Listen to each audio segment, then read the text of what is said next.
Adrian's fist was in Elena's hair before anyone in the ER dared to breathe. I was 10 feet from the triage desk when it happened, close enough to hear the sharp rip of elastic as her dark bun came loose, close enough to see the shock empty her face before pain filled it. Adrian stood over her in blood-specked scrubs, one hand clamped around a chart, the other twisted in her hair like she was an object that had failed him. A cardiac monitor beeped from somewhere behind the curtain base. Wheels squealed. Alcohol and bleach stung the air. But in that instant, the whole emergency room narrowed to one thing. A shy nurse held in public humiliation while 6 nurses, for surgical residents, and half a waiting room froze in place. I should tell you Elena had done nothing reckless. She had spoken softly, almost apologetically, because the medication order in Adrian's hand didn't match the allergy bracelet on a teenage patient in Bay 3.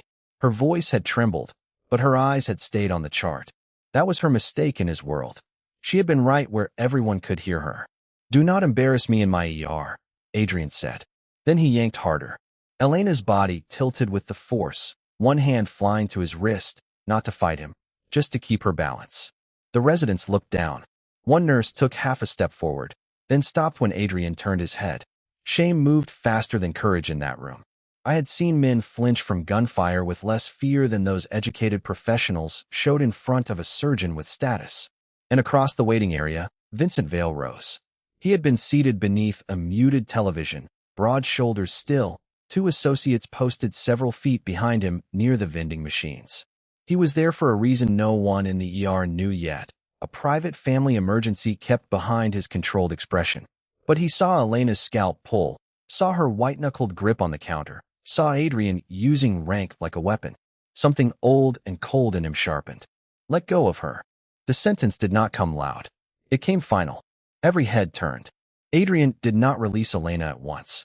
Men like him rarely believed consequence had arrived until it stood in front of them. He looked toward the waiting room with irritation first, then confusion, then the first thin crack of uncertainty. Vincent walked forward in a dark coat that seemed to swallow the fluorescent light, his shoes silent on the polished floor. One associate moved with him. The other stayed back, already watching exits, hallways, cameras. If that moment hits you in the chest, stay with it. Adrian's fingers loosened only when Vincent stepped inside arm's reach and took Elena gently by the shoulder, drawing her behind him in one clean motion. It was not theatrical. It was protection, direct and unmistakable. Elena stumbled once, catching herself against the medication cart. A few strands of hair clung to Adrian's knuckles. He stared at them as if they belonged to some argument he could still win. "You don't tell me how to run this department," Adrian said. Vincent's face did not change. "You put your hands on her again," he said, "and this room stops being yours." That was the first real break in the balance of power. Not because Adrian feared violence, though he did, suddenly, but because everyone else saw him challenged out loud. The 6 nurses lifted their eyes. One of the residents shifted backward. Elena, still trembling, looked from Vincent to the patient board, then to Bay 3, where the teenager with the allergy bracelet was waiting for a medication that should never reach him. And this is where she changed the scene herself. She stepped out from behind Vincent. "Bay 3 can't get that drug," she said, voice thin but clear. "He's allergic. I already confirmed it with his mother." The room went silent in a different way then. Not humiliation. Reckoning. The fluorescent lights above Bay 3 seemed suddenly harsher, as if the room itself had flinched. A monitor kept its thin, steady rhythm. Somewhere down the hall, a gurney wheel squeaked against tile. But inside that pocket of the ER, every face had turned toward the same impossible thing. Elena Whitmore had interrupted Adrian Mercer in front of the 6 ER nurses, the 4 surgical residents, 3 hospital administrators lingering near the central desk, and Vincent Vale sitting in the waiting area with his 2 associates beside him. Adrian Mercer did not answer at once. That was what made the silence dangerous. His jaw hardened first. Then his eyes moved to the chart in Elena Whitmore's hand, then to the allergy bracelet on the teenage patient in Bay 3, then back to her face. The calculation was instant and ugly. If he admitted she was right, the room would remember. If he denied it and the medication reached the boy, the mistake would become something far worse than embarrassment. "Hold the order," one of the ER nurses said, already stepping toward the medication station. That broke the spell. Adrian Mercer turned sharply. Nobody moves until I verify it myself. It sounded like authority. It felt like panic. Elena Whitmore did not step back this time. Her fingers trembled around the patient chart, but her voice came out steadier than before. The allergy was documented at triage. I flagged it 20 minutes ago. His mother repeated it twice. One of the surgical residents looked down at the electronic record terminal, face draining of color. It's in there, he said quietly. Penicillin anaphylaxis. Red banner. For one cold second, Adrian Mercer looked less like a chief surgeon and more like a man caught reaching for a loaded weapon he had mistaken for a tool. Vincent Vale watched without blinking. The teenager's mother, who had been half standing from the plastic chair beside Bay 3, clutched the rail of the bed so hard her knuckles whitened. Fear had stripped every polite layer off her face. Are you telling me he almost got something that could kill him? No one answered fast enough. That answer became its own answer. The room shifted at once from spectacle to liability. The three hospital administrators moved closer, not out of compassion but instinct, as if crisis had its own gravity. One of them asked for the chart. Another whispered to an ER nurse to freeze the medication queue. The third was already scanning the faces around the desk, measuring who had seen, who had heard, who might speak later. Adrian Mercer recovered enough to do what men like him did best. Redirect. There's no need for dramatics, he said. A near miss is not an outcome. Protocol exists to catch these things. Elena Whitmore looked at him, and for the first time her silence was not submission. It was refusal. You tried to override the flag. The words landed flat and clean, with nowhere to hide. He froze mid-breath. If you've ever seen power crack without fully breaking, you know the sound it makes. Not loud, just brittle. One of Vincent Vale's associates leaned slightly forward, but Vincent Vale lifted 2 fingers without taking his eyes off the scene. Stay? That tiny motion carried more command than Adrian Mercer's raised voice had managed all evening. Then the boy in Bay 3 started coughing. Everything accelerated. The mother called his name. An ER nurse lunged for the bedside monitor. The resident at the terminal swore under his breath, realizing the patient had already received a related antibiotic and intake from a standing order placed under Adrian Mercer's supervision. Elena Whitmore was moving before anyone told her to move. She reached the bedside, raised the head of the bed, checked the airway, called for epinephrine, oxygen, respiratory backup, short commands. No hesitation, no apology. Adrian Mercer stepped in as if to reclaim control. Stand aside. No, Elena Whitmore said. One word. Soft. Final. The entire center of the room changed. She did not challenge him with rank. She challenged him with competence. A metal tray rattled against the rail of the bed, and that tiny sound carried farther than any shout. The patient in Bay 3 had started to breathe easier under the oxygen mask, not safely yet, but enough to prove what the room had just witnessed. Enough to prove that Elena Whitmore had been right in the only language an emergency department truly respected, a life stabilizing under her hands. I saw Adrian Mercer stop moving for half a second, and in a place built on seconds, that pause was enormous. The 4 surgical residents around him looked at him first, then at Elena Whitmore, then at the monitor as if they needed permission from a machine to believe what had happened. None of the 6 ER nurses spoke. Their silence had changed shape. It was no longer fear alone. It had become memory. From the waiting area beyond the sliding glass doors, Vincent Vale rose. Until that moment, he had been only a still figure in a charcoal coat. Seated beneath the television no one was watching, flanked by the 2 men who had come with him. He had not interrupted when Adrian Mercer humiliated Elena Whitmore. He had not announced himself. He had watched with the kind of patience that felt colder than anger. Now that same patient stood up and walked toward the doorway. One of the hospital administrators stepped into his path almost by reflex. Sir, you can't come back here. Vincent Vale did not raise his voice. I already did. The administrator froze mid-breath. It was not only the words. It was the certainty in them. Behind that man, the other 2 hospital administrators had gone rigid, suddenly aware that the wrong witness had seen the wrong thing at the worst possible time. I kept watching Elena Whitmore because she still had not looked toward the door. That told me more about her than panic ever could. She was charting vitals, adjusting the line, giving a medication update to one of the ER nurses in a voice that remained soft even now. Her hands were steady. Her eyes were not searching for rescue. She was protecting the patient first, which made what happened next feel even heavier. Vincent Vale stopped at the threshold of Bay 3 and looked directly at the loose strand of dark hair still hanging across Elena Whitmore's cheek, where Adrian Mercer had yanked it. He did not ask what happened. Men like him did not ask questions when the evidence was still visible. Who touched her? Vincent Vale said. The room went still enough to hear the hiss of oxygen. Adrian Mercer turned with the brittle confidence of a man who had spent years confusing position with immunity. This is a restricted medical area. Leave now. Vincent Vale looked at him once, and that was when the balance shifted for real. Not because of a threat. Because Adrian Mercer suddenly understood he was no longer speaking to frightened staff, trainees, or administrators invested in keeping a scandal quiet. He was speaking to someone who did not fear his title, did not need his approval, and did not care about the customs that usually protected men like him. One of Vincent Vale's associates stepped closer, but Vincent Vale lifted 2 fingers without taking his eyes off Adrian Mercer. The man stopped immediately. That small gesture said more than force could have. Power, real power, did not rush. Elena Whitmore, Vincent Vale said, and it was the first time anyone in that room had spoken her name like it carried full human weight. Did he lay a hand on you? At last, she looked up. I saw the conflict move through her face in one quiet wave. Not whether she was afraid. That was already true. The conflict was whether telling the truth would cost her the job she had worked too hard to earn. The 6 ER nurses were watching. The 4 surgical residents were watching.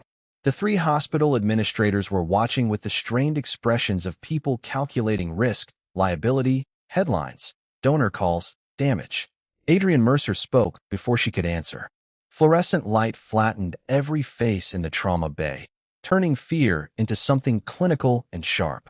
I still had my gloves on, still had another patient's blood drying in a dark line near my wrist, and I could feel every eye in that room waiting to see whether I would protect myself or tell the truth. Adrian Mercer did not sound rattled. That was the first terrifying thing. His voice came out smooth, offended, almost paternal, as if what had happened to me had been a misunderstanding created by stress and bad timing instead of his hand closing in my hair in front of half the department. He looked at the 3 hospital administrators before he looked at me. We are in the middle of an emergency, Adrian Mercer said. A critically ill patient was destabilizing, and Elena Whitmore hesitated after a direct instruction. I corrected her physically to move her out of the sterile line and prevent a fatal delay. If that upset anyone, I regret the appearance of it. But I will not apologize for saving a life. The room did not breathe. That was the move. Not denial. Not panic. He had turned violence into judgment, and judgment into policy. He was trying to bury what he did under the oldest shield in a hospital, urgency. If I spoke now, I would not just be accusing him of cruelty. I would be contradicting the man the surgical wing was built around, in a room full of people trained to protect institutions before people. One of the hospital administrators stepped forward, tablet held against her chest like a plate of armor. For everyone's protection, we need immediate written statements from all present staff, she said. No one discusses this outside the internal review process. Patient confidentiality and hospital liability are both in play. There it was. Damage control, arriving in polished shoes. I understood then that the danger had changed shape. A few minutes earlier, the threat had been public humiliation. Now it was containment. Paperwork. Language. Tone. A version of the truth filed so neatly it could disappear. Across the bay, one of the 6 ER nurses stared at the floor. 2 of the 4 surgical residents looked sick. One looked at Adrian Mercer the way people look at men who can still decide their futures. The patient on the bed was more stable now, color climbing slowly back beneath the oxygen mask, while the monitor gave off its relentless electronic pulse as if morality had nothing to do with medicine. I swallowed and heard my own pulse louder than the machine. That is not what happened, I said. No one interrupted me, which somehow made it harder. You did not move me to protect the patient, I said, and my voice shook only on the first few words. I was already clearing the line. You grabbed my hair because you were angry. The patient was already receiving oxygen, and the airway cart was in place. You humiliated me in front of staff while I was doing my job. Adrian Mercer's jaw hardened, but his eyes did something colder. They measured. One of the 3 hospital administrators tried to step in again. Elena Whitmore, I think. I charted the oxygen saturation drop time. I said, the monitor history will show it. The medication pull time is in the dispensing system. The room camera outside the trauma entrance will show where staff were standing before we crossed the threshold. That changed the air. Until then, this had been about competing narratives. Now it was about records. I had not planned to sound deliberate. I had spent most of my life trying to take up less space, soften my voice, avoid becoming the problem. But fear had a strange way of burning off whatever was ornamental. Facts were all I had, so I stood inside them. From the corner of my vision, I saw Vincent Vale in the doorway beyond the glass, not entering, not speaking, just watching with a stillness that made everyone near him seem restless. The two men with him remained several feet back. Cold air rolled out of the vending alcove beside the waiting area, carrying the stale smell of burnt coffee and antiseptic. The fluorescent light above it flickered in a weak pulse, turning the polished floor into a strip of pale glass. My hands still shook from the confrontation, not enough for anyone else to notice now, but enough for me to feel the tremor in the paper cup I had taken only for something to hold. Beyond the hum of machines and distant overhead pages, I sensed movement before I looked up.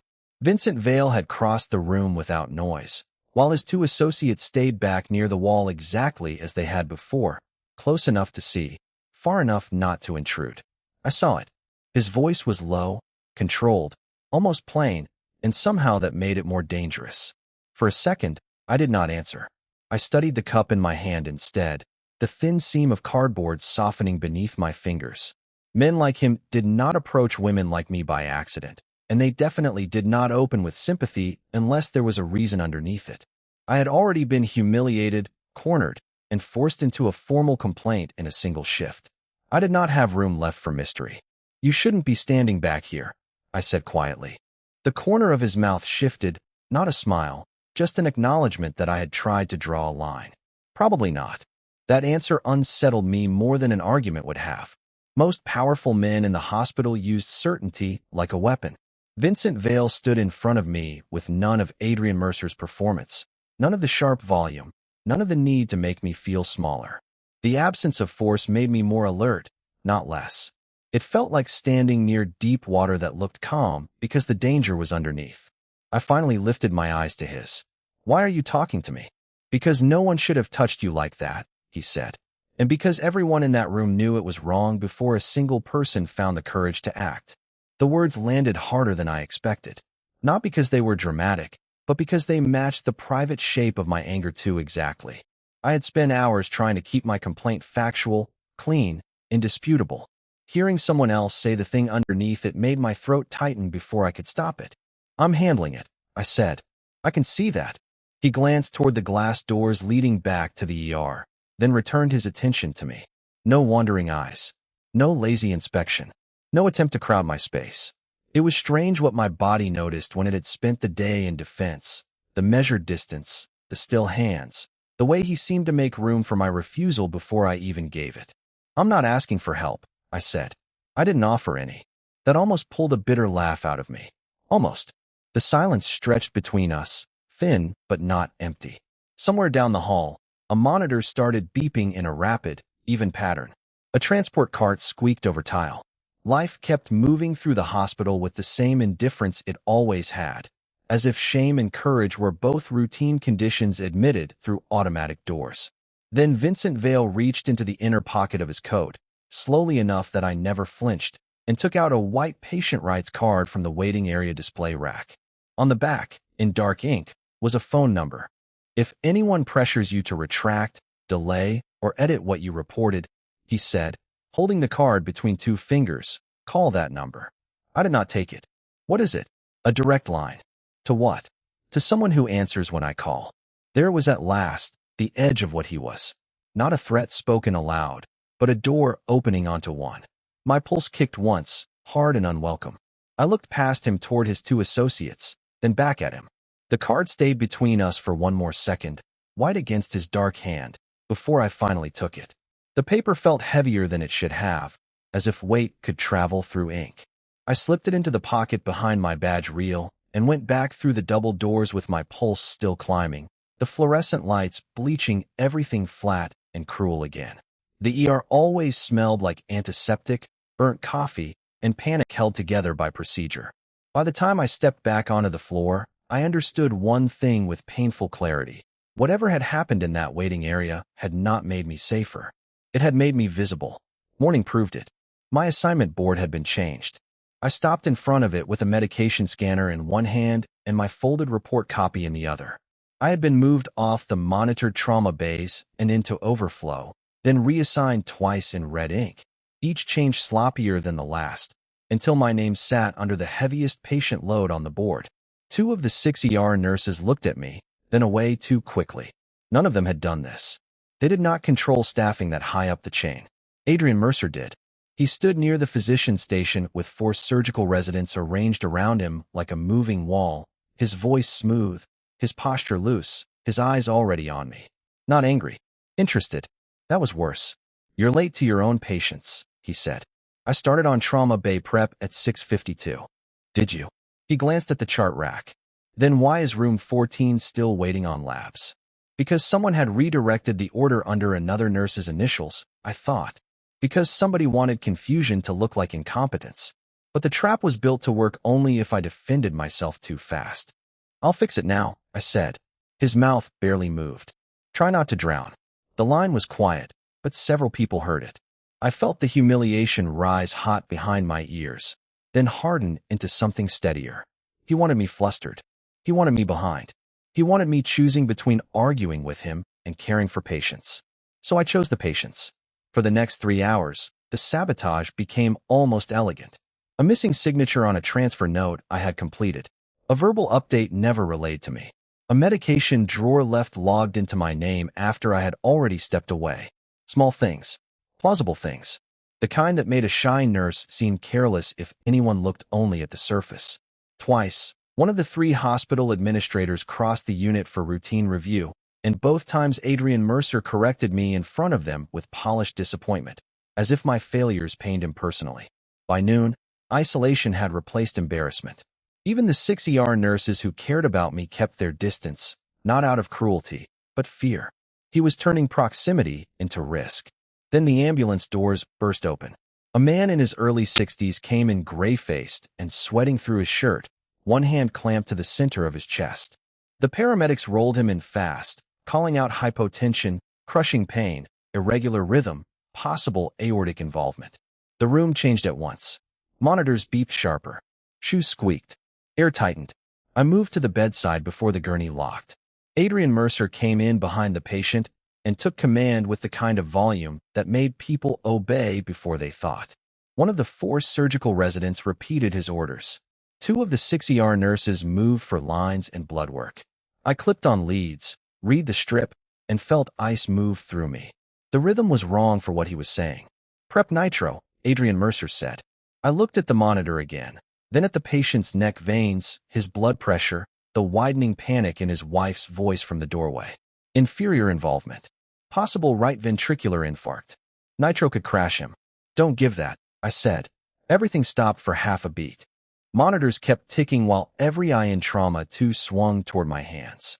My fingers were already on the chart rack, pulling the EKG closer under the hard white glare, and the black spikes on the paper looked even worse up close. The patient's skin had gone that waxy gray I had learned to fear. His wife was crying now, one hand over her mouth, and I could feel the entire room waiting to see whether I would fold under Adrian Mercer's stare. I did not. "Possible right ventricular involvement," I said, and my voice came out steadier than I felt. "If we drop his preload, we could bottom him out." Adrian Mercer's jaw locked. For one dangerous second, I thought he would crush me with rank alone. Then one of the surgical residents stepped nearer, took the strip from my hand, and stared at it long enough for doubt to spread across his face. Another nurse moved to the bedside ultrasound without waiting to be asked. The room shifted by inches, but in an emergency room, inches could become a verdict. "Hold the nitro," Adrian Mercer said at last. Air moved back into my lungs. The ultrasound image bloomed in gray waves on the screen, and even before the resident spoke, I saw enough to know my instinct had not betrayed me. The attending cardiologist, called in from down the hall, confirmed it in clipped, annoyed sentences that landed like scalpels. Wrong medication would have pushed the patient into collapse. Adrian Mercer thanked no one. He just turned colder, as if being publicly corrected by a nurse was a private injury he meant to repay later. I saved the printed strip, the blood pressure log, and the medication order screen before anyone could touch them. This time, I did it on purpose. Across the ER, behind the glass partition of the waiting area, Vincent Vale never moved much, but I felt the weight of his attention the way people feel a storm before the first thunder. One of Vincent Vale's associates stepped away from the vending machines, said something low into a phone, and disappeared down the hall toward administration. Vincent Vale remained seated, hands still, expression unreadable. That silence was worse than shouting. By the end of the hour, 3 different stories were already trying to replace what had happened. One of the 6 ER nurses whispered that Adrian Mercer was telling people I had overstepped protocol and caused a delay. One of the surgical residents avoided my eyes entirely. One of the hospital administrators passed through with a face like polished stone and asked for clean documentation, which sounded less like a request than a warning. So I stopped being afraid of paper. I went to the medication station first and printed the time-stamped order history. I wrote down exactly when I objected, who was in the room, and when the cardiologist confirmed the diagnosis. I asked 2 of the ER nurses to sign witness notes while their memories were fresh. My hands still trembled, but the tremor no longer felt like weakness. It felt like current. At almost the same time, Vincent Vale started pulling on a different thread. One of his associates returned with copies of internal directories, committee names, and the kind of information powerful men gathered without ever needing to introduce themselves. From the waiting area, Vincent Vale began asking quiet questions to people who were used to thinking no one noticed them: a night charge nurse, a transport orderly, a billing clerk near the elevators. Small questions. How long had Adrian Mercer run the floor this way? Who buried complaints? Which of the 3 hospital administrators signed off on settlements? Who panicked whenever risk management got involved? The answers came back in fragments, then patterns. There had been prior complaints. Not one, but several. A resident humiliated in an OR. A nurse pushed into rewriting a report. A family persuaded not to escalate after a miscommunication. Each incident had been cut apart and hidden inside policy language, sealed with prestige and fear. Adrian Mercer was not protected because he was innocent. The overhead lights in the ER had a way of making every truth look sterile, but nothing about that night felt clean anymore. Monitors chirped in staggered bursts. Gurney wheels rattled over tile. The smell of antiseptic sat sharp in the back of my throat as I stepped out of the medication room with copies of incident logs folded inside my scrub top, warm against my skin like contraband. I had spent months learning how to make myself smaller in hallways Adrian Mercer ruled with his voice. That night, I walked back into his department carrying proof that his power had been stitched together from other people's fear. Adrian Mercer was already in motion when I saw him. One of the surgical residents had made a dosage notation error on a trauma chart. Not one that had reached a patient, not one that could not be corrected in 30 seconds. But Adrian Mercer seized on it like a man who needed a public execution. His voice cracked across the nurses' station, hard enough to turn heads from all 6 ER nurses, all 4 surgical residents, and even one of the hospital administrators who had just entered through the ambulance corridor doors. "Say it out loud," Adrian Mercer snapped. The resident, barely holding himself together, stared at the chart. "Say what you almost did." The old fear rose in me by reflex. Freeze. Lower your eyes. Survive the shift. But that was the version of me Adrian Mercer had counted on. And that version had already cost too many people too much. "Stop." My own voice startled me. It did not shake. It cut through the noise clean enough that the station seemed to pause around it. Pins stopped moving. A monitor alarm kept sounding from Bay 3, shrill and lonely in the silence between breaths. Adrian Mercer turned toward me slowly, contempt arriving before his words did. "You do not interrupt me in my department." I felt every eye land on me, including the weight of Vincent Vale's attention from the waiting area beyond the sliding glass doors. I did not look at him. If I did, I might have borrowed strength from the wrong place. This had to be mine. "You're not correcting care," I said. "You're staging humiliation."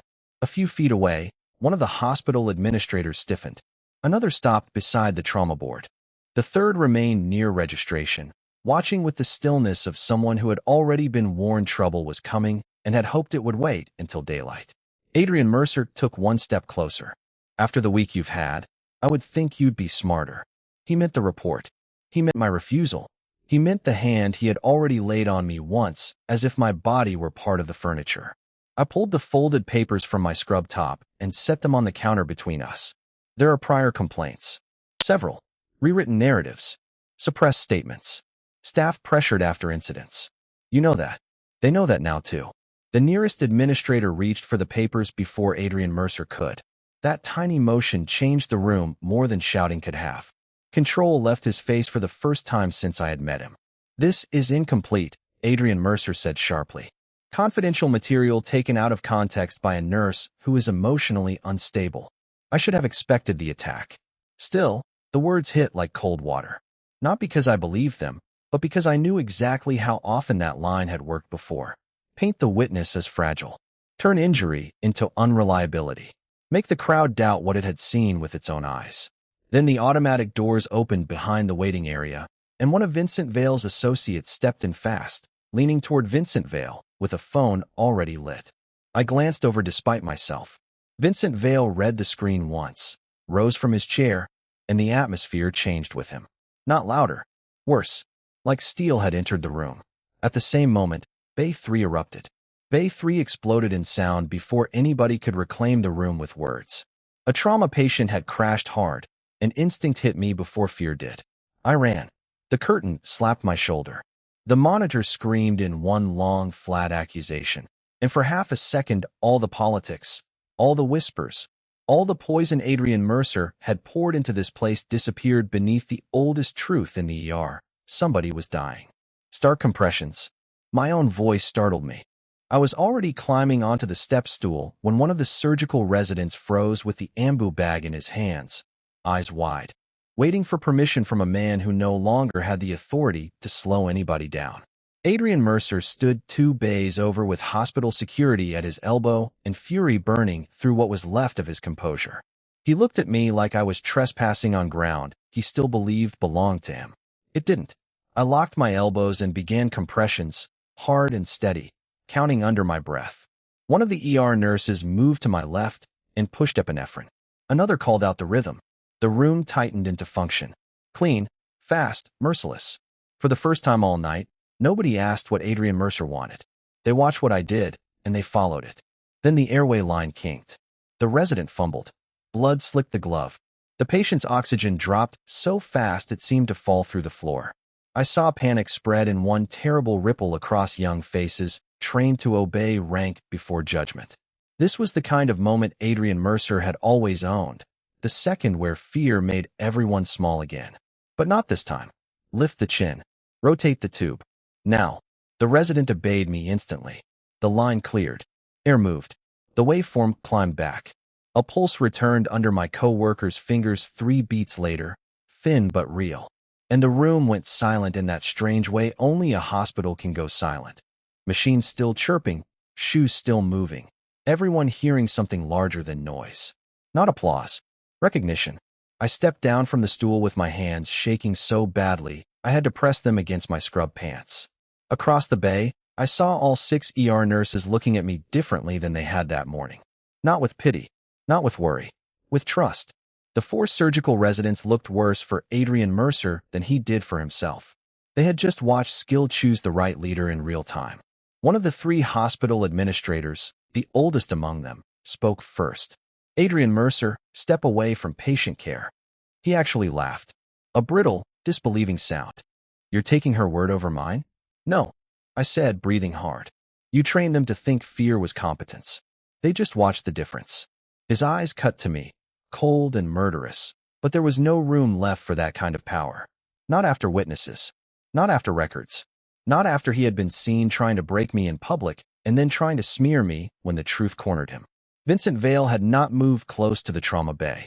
He did not need to. He stood beyond the glass line with his 2 associates behind him, hands quiet at his sides, face unreadable. But when Adrian Mercer looked toward him, I understood the final cruelty of justice. Adrian Mercer had spent years surviving on prestige and intimidation. Now he had neither. He had an audience that no longer feared him and a predator who had no interest in lifting a finger because the man was already finished. The administrators escorted Adrian Mercer out under security watch. He kept speaking, then shouting, then promising lawsuits, then pleading procedure. Each step made him smaller. None of it mattered. The residents did not follow him. The nurses did not lower their eyes. Later, after the patient was stabilized and transferred upstairs, one administrator asked me for a formal statement. I gave it. So did the 6 ER nurses. So did 2 of the residents.